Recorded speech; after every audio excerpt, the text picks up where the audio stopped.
Chapter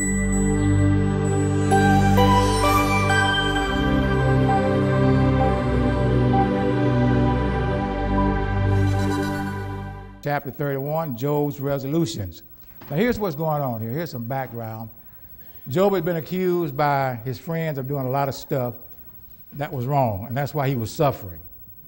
Matter of fact, one of the friends said, hey, look, man, you done messed up so bad, you just need to go before God and just confess up, because people normally, this kind of suffering, that means they done really did something real bad.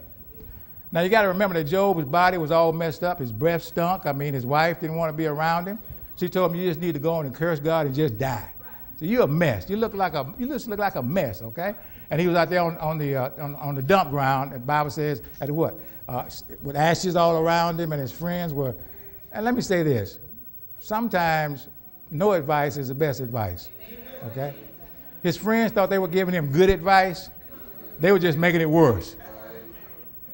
They were making it worse. They should have just sat there and just grieved with him, okay? But they made it worse. So by the time we get to chapter 31, Job has had enough. He's just fed up. He's had it up to here with his friends and also with God. I want you to understand this. And like I said last week, it's okay to question God. That's not a sin, okay? Because God is our Father, right? And we have a privilege and a right to question our fathers about certain things. But when we start demanding an answer, that's when it becomes a sin. Because now you're challenging the sovereignty of God, okay? And we see in chapter 31, Job is actually getting ready to do what? Demand answers from God about the charges that he feels like has been leveled against him. And so at this point, Job is really beginning to sin, okay? As long as he was questioning God, he was okay. When you start demanding God to do what? An audience and give him an answer, then that's a problem, because now you're doing what? You're challenging the sovereignty of God, okay? Job's resolutions, okay? Job was genuinely good and honorable.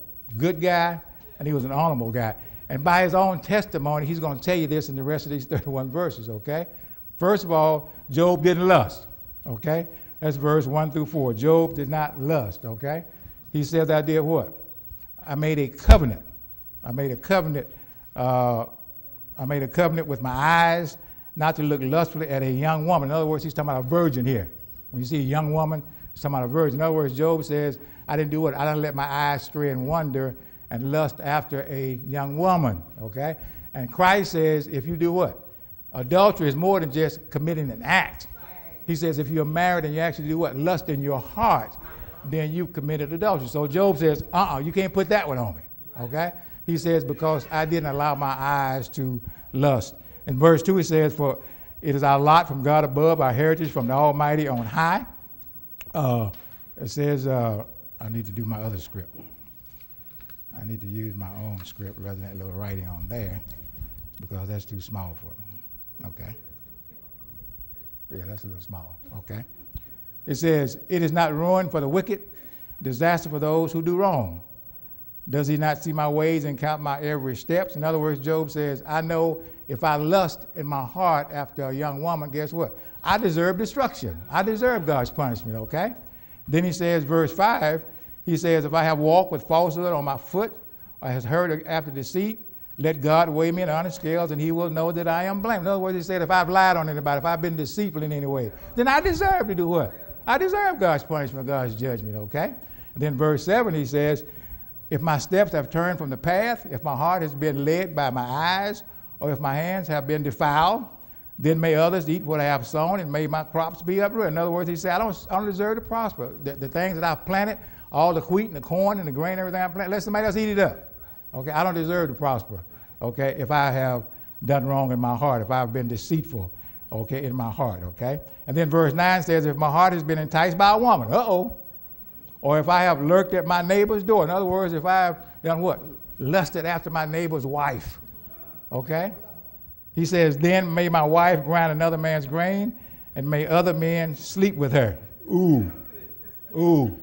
Job saying, look, the worst case scenario, I deserve to do what? Having my wife degraded, okay? And that was a degrading thing for a woman to do what? Grind grain, especially at somebody else's house. He says, let my wife grind some grain, and then let my neighbor also do what? Sleep with her.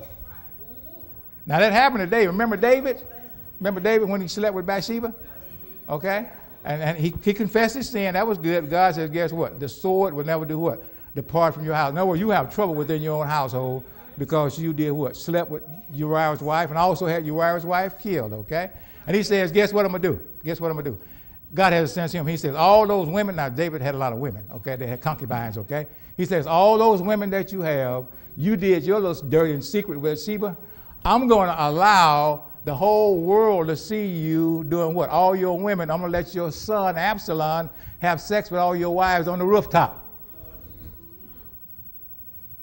And that was a very degrading thing back that day when a king did what?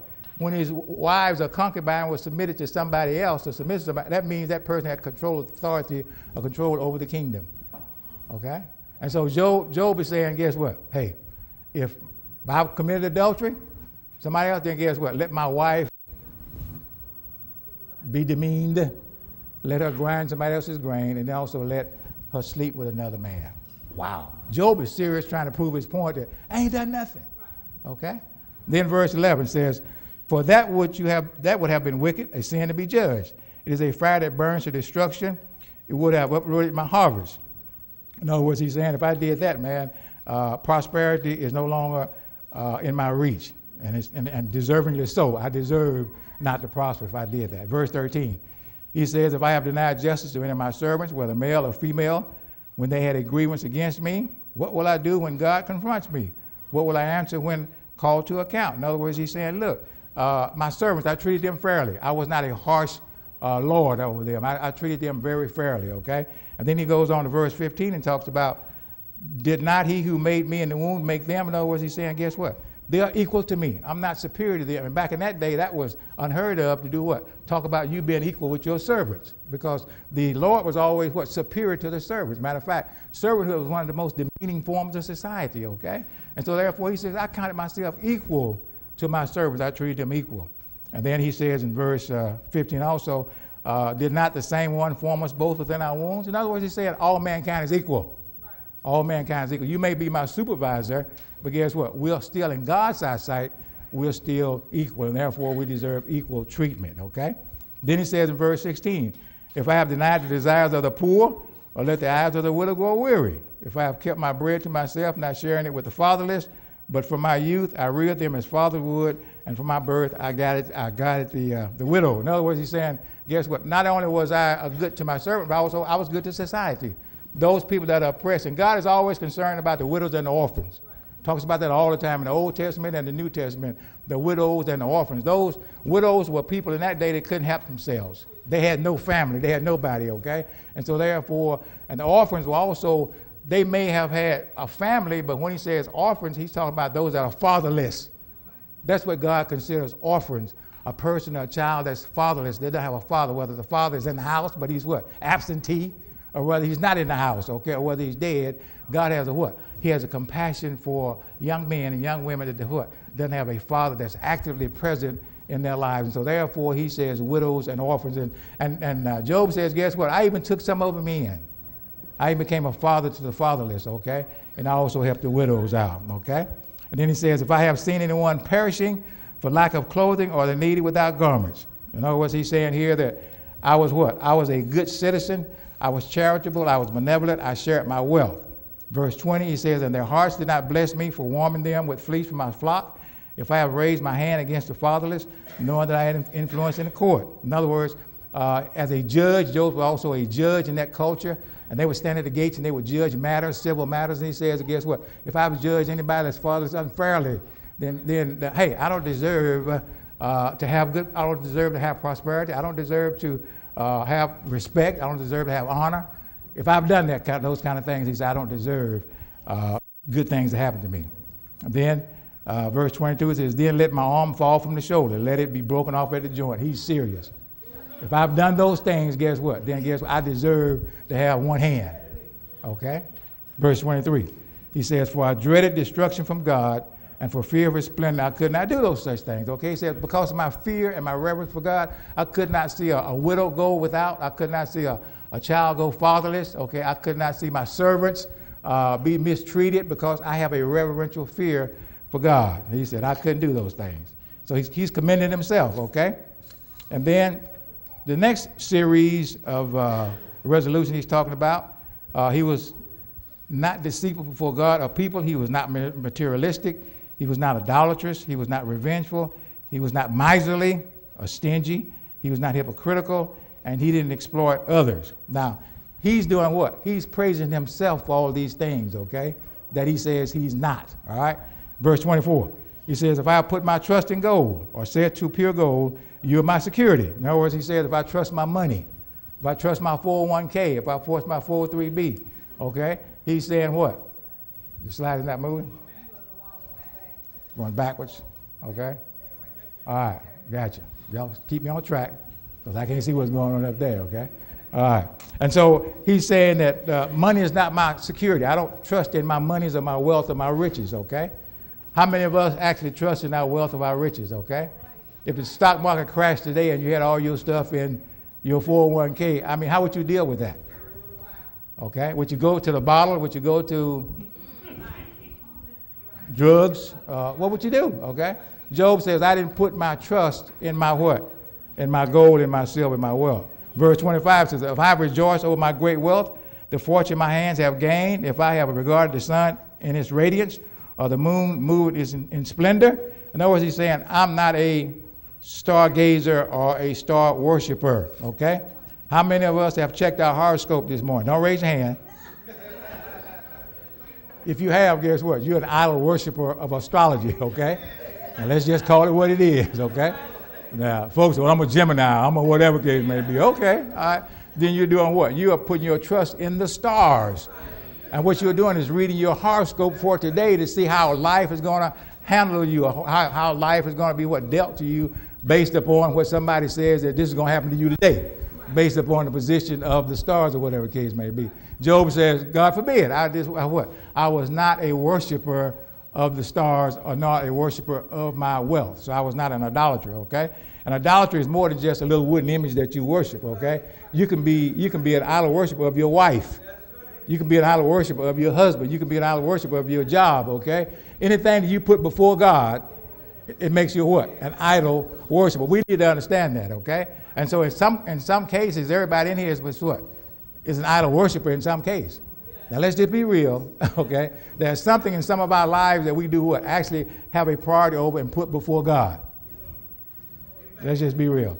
So at some point in time, okay, we're all classified as idolaters in God's eyesight, okay? Now, then verse 28 says, then these also would be sins to be judged, for I would have been unfaithful to God on high. Verse 29, if I have rejoiced in my enemy's misfortune or gloated over the trouble that came to him, I have not allowed my mouth to sin by invoking a curse against their life. In other words, the Bible says what? Don't rejoice over your downfall or your enemies. Let me say that again. The Bible says do what? Do not rejoice over the downfall of your enemies.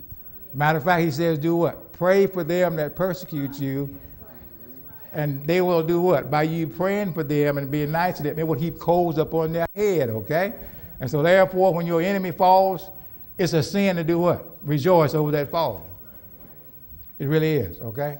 And so therefore, Job says, I didn't rejoice at the fall of my enemies, and I didn't wish to curse upon them. Verse 30, I have not allowed my mouth to sin by invoking a curse against their lives. Verse 31, if those of my household have never said, who has not been filled with Job's meat? Verse 32, but no stranger had to spend the night in the street. For my door was always open to the traveler, okay? Your home should be what? Always open. Now, I know in today's society you can open your door.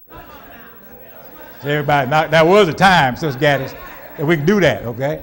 Matter of fact, I'm 71 years old. When I was growing up, we didn't have a key to my house. I was raised in Phoenix, Arizona, and we never had a key. We just went in and went out. We could stay gone for a whole week and come back, and everything was there. We slept with the windows open because we didn't have air conditioning, okay? And it was 110 degrees in Phoenix, Arizona, okay? And we slept on the porch. We didn't have to worry about that. Somebody come by, everybody knew everybody. There's no problem, okay? We can't do that today. Let's be clear, okay? All right. Now, Job not saying he opened his house to everybody, okay? He was discreet, okay? But the idea was those that really had genuine needs and really needed shelter, whatever case may be, he was open to do what? Allowing them to come in and have shelter, okay? And so we have to be careful. We have to be discreet about that, okay? We have some of our own family members we don't want in our houses. that we can't trust, okay? Because they have some habits, okay? And when they leave, some things just kind of leave with them, you know? And you don't discover them until after they've gone, you know? And then you go to the pawn shop and you see, that's my watch, okay? Yeah.